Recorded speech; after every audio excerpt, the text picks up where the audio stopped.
Hi, I'm Charles Moman from Seymour, Indiana, and my wife and I are all set up here for the night here at our first harvest toast in our home state of Indiana, our Hoosier state.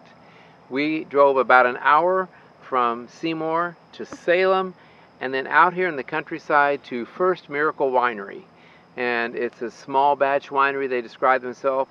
They have 50 kinds of wine, and we just had a great supper. We had their pulled pork pizza and their Parmesan tater tots.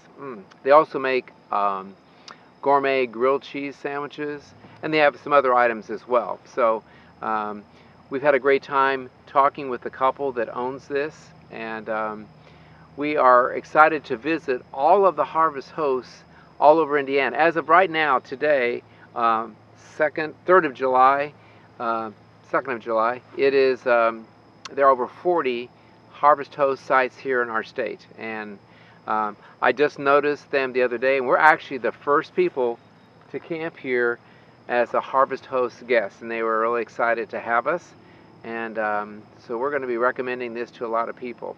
So I'm going to just take you around the place.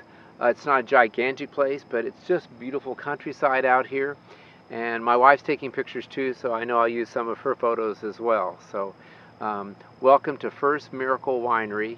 It's listed as Fredericksburg, Indiana. Beautiful place. Come see it sometime.